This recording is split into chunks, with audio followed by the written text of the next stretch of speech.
Lumix just announced the GH7, which I'm proud to announce it does have phase detect autofocus. But more impressively, this is the first Lumix camera that can record ProRes RAW internally. But a quick disclaimer, Lumix did send me out this early pre-production model to test out. They're not requiring me to make a review, nor do they get to see what I say or post prior to the upload. So these are my honest and truthful thoughts about this camera. Anyways, let's dive in. Now, starting off with the price of this camera is coming around $2,199, which is the original price point for the GH6 when it was announced. So basically, it's almost everything from the GH6 is in this camera with internal ProRes RAW. But before we dive into all of that, let's talk about the physical build. This is the exact same body and chassis as the GH6. All the dials, buttons are all the exact same. On the side, it is still a CF Express Type B and an SD card slot. On the bottom is still that exact same battery door, which is honestly just a hate relationship. I am not a fan of how this battery door is, so there is some designs and thoughts to this body style that I did wish that they changed. And I'll talk about that a little bit later on when I talk about the cons of this camera, but it's all the exact same. You still have that full HDMI, your USB-C, headphone jack, and your mic jack on top. All your dials right here on top for photography. You have this little flash sync, or you can plug a time code and sync time code right here as well. Your front record button and two function buttons on the front. Everything externally is the exact same as the GH6, but everything internally has changed a ton with the hardware. Before we dive into all of the new features, let's talk about video specs. So all of these video specs are the exact same as the GH6 with a couple minor upgrades. For example, 240 is now 422 instead of 420 and different things like that. But the more impressive thing I want to touch point on is ProRes RAW internal recording. So with using the full sensor, you are able to record up to 5.7K 24 and 30 frames a second in ProRes RAW, either regular or in HQ. Now in Cine 4K pixel by pixel crop on this Micro Four Thirds sensor, you can record 24, 30, or 60 frames a second, again in standard or in HQ ProRes RAW. With RAW, this is going to be giving you 12-bit footage, which, to briefly explain 8-bit, 10-bit, and versus 12-bit, here's a photo on the image. It's giving you more gradient and more control in your image overall. Voiceover Matt here. Here's the shot that's being properly exposed. The next shot is underexposed, so we brought the ISO up. And then here is that shot with this shot that's underexposed. And then lastly, the shot that is overexposed, we brought the ISO down. And then here's that shot, and then all three of them together. Nextly is going to be the storage that comes with RAW. So here is kind of a list of all the different RAW settings using 1 terabyte and how long you're able to record on with a 1 terabyte SSD. Now the advantages of recording RAW, and especially only on a $2,200 camera, is you're getting the flexibility to be able to change your white balance, your ISO, and your exposure in post. Now personally, my preference of editing is Final Cut Pro, which ProRes RAW is ideal for. So this gives me a lot of flexibility, and I really loved that flexibility in the image. But when I was comparing it to a 5.8K open gate shooting, I didn't really notice a substantial quality difference from the human eye on a 4K screen. It kind of looked the exact same in terms of image quality. However, you are getting that benefit of having the ProRes RAW. You're getting that flexibility of changing your white balance, your exposure, your ISO in post. But if you're able to do it before post and do it inside the camera first, you're not going to really need to shoot RAW. However, if you want a crash cam, or if you want some type of camera that compare with a Red, for example, this might be a good camera to pick up, especially for, again, crash cam or something like that. Having a camera that's $2,200 that shoots ProRes RAW is pretty insane, especially internally as well. Now, there is a couple cons that I did notice with ProRes RAW. The first thing that is right now, for some reason, you aren't able to change the viewing LUT. It's only the standard Vlog one. And personally, I like using my own classic teal and orange LUT to view my footage because that's why I'm gonna end up hitting on it in post at the end of the day. So right now you can't change your ProRes RAW LUT. And then also you can't turn on stabilization. You can turn on boost image stabilization, which makes your camera basically look like it's on a tripod, but you can't use the electronic stabilization, which makes your camera feel like a kind of like a gimbal with the 7.5 axis of stabilization inside this camera. Now, a quick little hack though, if you do want to see what your viewing LUT looks like, I would set up with the Q menu, go into your video quality, set up a 5.8K or a 4K right next to some of the RAW options, and you can just quickly switch over, see what it looks like on your viewing LUT, and then switch back over to your normal thing. And then also, if you shoot in a normal setting and you go on the playback and say you're in 4K, 24 frames a second, you go to playback and you look at your RAW footage, your viewing LUT will be your normal LUT that you're using on your regular footage. So this is only really if you like that workflow and like using a different viewing LUT than the basic Vlog to 709 that the camera offers. That's just one little bit of a workaround I found out. Now, there is a new activation code that you can use with the GH7. And unfortunately, as I'm recording this right now, I actually don't know what that is, but I'm going to throw a little segment right here of just my initial thoughts and impressions and a quick overview. I'll probably end up making an entire video just about what they end up announcing that you can use with this camera. I just found out what they added, and it is ARRI Log C3 on the GH7. Now, you're actually seeing that right now. This is ARRI Log C3 on the GH7. This is filming on my Sigma 16mm f1.4 lens.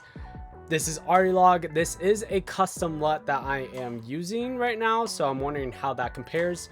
This is also what this looks like in comparison to my Vlog standard color profile on the GH7 versus my ARRI Log LUT that I literally just designed today, basically to try to mimic my classic teal and orange look LUT. It actually looks pretty good. It's crazy to say that there's ARRI Log. I am gonna have an entire video, it might already be out, talking all about ARRI Log, but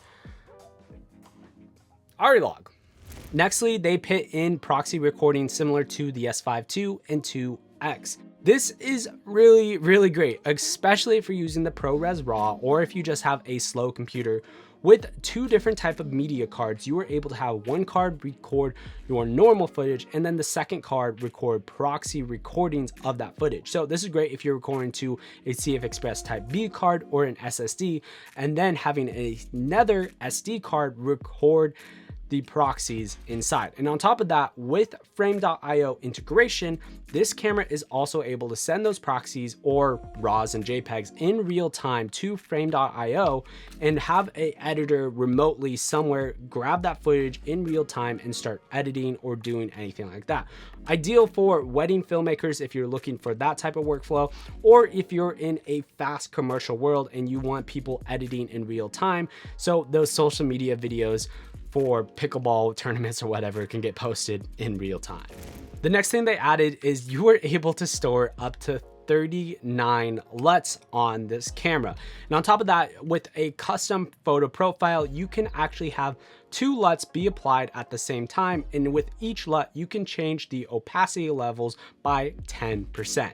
Now, one little cool little trick and hack that I kind of did is this camera unfortunately still does not have false colors, but with a custom photo profile and adding a false colors LUT, you now can use one of the buttons. For example, I like using the exposure button, and then when you press it, it will turn on false color or your false color LUT. Unfortunately, again, because RAW doesn't let you change your viewing LUT, that doesn't actually work with RAW because you can't change your viewing profile or change your color profile besides Vlog. So that doesn't unfortunately work with the RAW settings, but with all the other settings, it's a cool little workaround if you want false color button installed in this camera. You can quickly install it, put it on my custom profile, and then have a quick button that allows you to use false colors. Now, on top of all the LUTs, this also works with the new Lumix Lab app and allows you to color grade your footage from your photos, send your JPEG photos onto the app,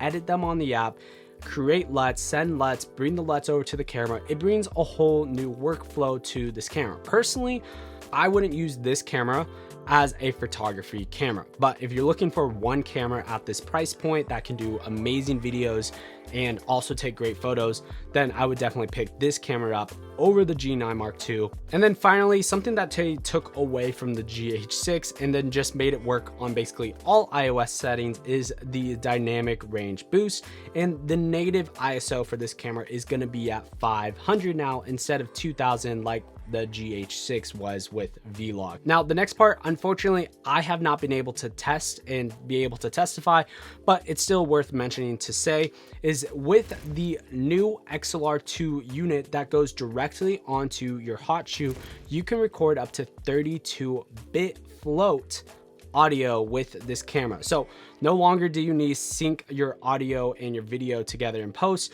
You can record 32-bit audio float using the new XLR2 adapter that again goes onto your hot shoe. Nextly, I want to talk about the image quality and the new color science that the GH7 has.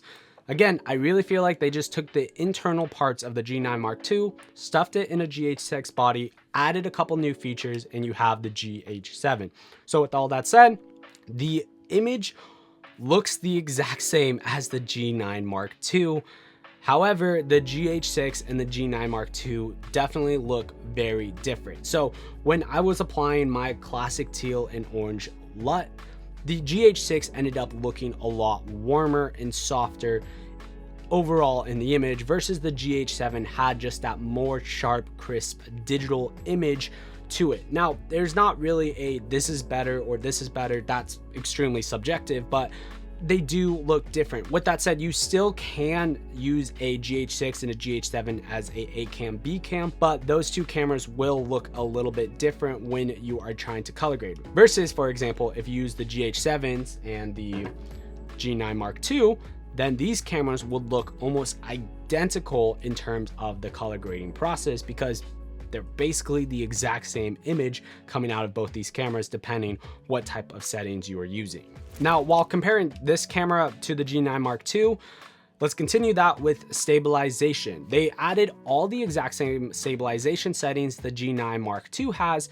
which is the electronic stabilization on standard and high mode.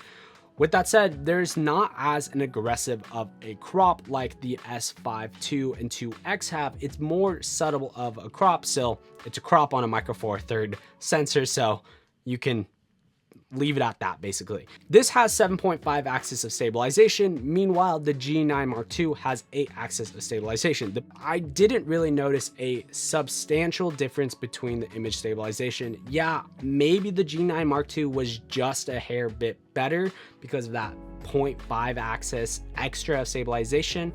However, you can be confident with this fan, this camera will not overheat unlike the G9 Mark II.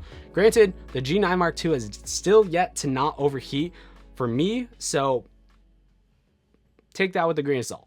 Now, a quick thing they did finally fix on the GH7 is the HDMI info now displays on both the HDMI monitor and on your monitor at the exact same time. No longer are the days where the info is only on your monitor and not on your camera.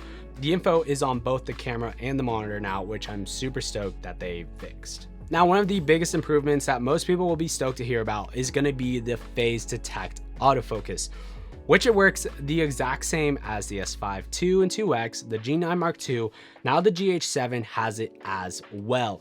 This autofocus is extremely fast. And here's my personal preference of settings. I like doing one area, and I personally like my autofocus being a little bit snappier. Typically, I'm using human detection when I'm doing human detection. And then I like having it at a +3 and a +1. But that's not where the autofocus stops there. Lumix has added a ton new features within this camera in terms of autofocus. Not only do you have the exact same as the G9 Mark II, which is the human, the animal, that's both body and face and eye, but you also have the motorcycle and car, and they added 2 more additional ones, which is train and airplane autofocus settings. And it doesn't stop there either. With car, motorcycle, train, and airplane, there's 2 different tracking settings within those. You can either track a side profile basically of the car, train, or airplane or motorcycle, or you can track the front part of the vehicle. It's really cool to see Lumix doing this inside their cameras. However, from a user perspective, I guess it does feel a little bit overwhelming with the amount of control that you have with these autofocus settings. I rarely see myself using train or plane or anything like that, but I know there's people out there that have been asking to get these settings, to get also hopefully maybe one day, I guess, boat and different things like that. So I know there is a market out there that are stoked to use it. Personally, I have not tested them and haven't used them. I'm sure they work. I just don't see myself really ever using those type of autofocus settings, but maybe one day I'm going to be in a pinch and I'm going to want a train autofocus or a plane autofocus, and I'll have the GH7 to be able to do that. Hey guys, a quick little interruption right now. If you've been enjoying my content about the GH7 and you want to see more videos related to the GH7 and other Lumix cameras, you should definitely consider subscribing. Anyways, I'll let you get back to the review. Now finally, let's talk about some of the cons with this camera and just some of my overall thoughts and issues I see with it. The first thing is, it is definitely a massive file size for RAW, but there's also no need for an Atomos monitor anymore too. So you can have frame cloud to cloud integration, you can record proxies, and you have internal ProRes RAW with this. Yes, I wish there was a LQ, a lower quality ProRes RAW option, but you're still getting a $2,000 camera with ProRes RAW, so I can't really complain about the massive file size. Now, my next few things is more physical designs of this camera. I do wish that they decided to just either fully send going with 2 CF Express type B cards, just have 2 of them and just make people accept this is what you need. Or I wish there was a way to have 2 SD cards for the people that don't want to shoot ProRes RAW like myself. I might use it on commercials just to have that flexibility and safety. But for most things I'm shooting, I don't need ProRes RAW, therefore I don't need a CF Express type B card. However, I wish there was just 2 forms of media that were the exact same. In a sense, there's kind of 3 forms. You have your external recording to an SSD, your CF Express type B card, and an SD card. And if you want to record on proxies, you just have to use 2 different media cards when you want to use the proxies. The thing that I like about the S5 IIX currently right now is I can use 2 SD cards, one for recording my proxies and one for recording my normal footage, and you still get the SSD. However, I understand they want to be able to say we can record internal ProRes RAW, and also with the CF Express type B card, that also allows you to have full weather sealant of this camera. So if you're in the snow or rain, you still have the ability to record internal ProRes RAW with the CF Express type B card. I guess I just wish that they decided to put 2 CF Express type B cards instead of this whole 3 different media formats. However, there's definitely some advantages for having these different formats as well, because SD cards are a lot cheaper than CF Express type B cards. So there's that. Now, my next couple gripes with this body style, even though it's the exact same as the GH6, I've never been a fan of these little things. If I want to put a cage on or I want to put a strap on, these little things right here are just kind of useless in a sense. I really like the S5 IIX and the G9 Mark II style of this little function right here. This makes it so much easier to put your cages on. This makes it so much easier to put straps on. It's a lot more functional than these little triangle looking things. Also, on the bottom of the G9 Mark II or S5 II and IIX, the bottom door has this little flap right here, which allows you to have a battery run out of it. Now, Condor Blue has fixed this issue, and all of their batteries and dummy batteries to DTAP have this. So the issue has been fixed. However, I've still just never been a fan of this little opening door right here. I wish it was just changed to this one right here. Now, something they continue to pit in this camera, and I'm not 100% sure why, they still have variable frame rate versus the G9 Mark II, the S5 II, and 2X all have slow and quick options, and there's a physical dial to switch it.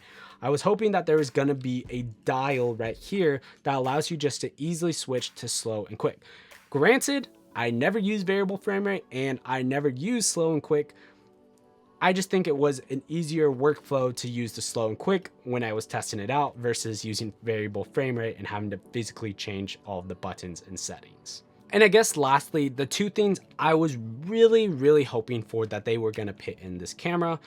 The first is open gate 60 frames a second. I have been begging and begging for that feature, and hopefully one day I will receive open gate 60 frames a second, or even 48 frames a second. I'm not complaining. I just want some type of slow motion feature for whenever I'm doing social media commercials that have multiple different forms of deliverable. Having some type of slow motion option in an open gate setting and recording will be super useful for me. The second thing that I was really bummed about, and I would have even been okay if this camera was a little bit even chunkier, is internal NDs or electronical variable NDs. Now, unfortunately, it does not have that, and it's not really a con because it doesn't have it. It's just something that I was really hoping that they were gonna pit inside this camera.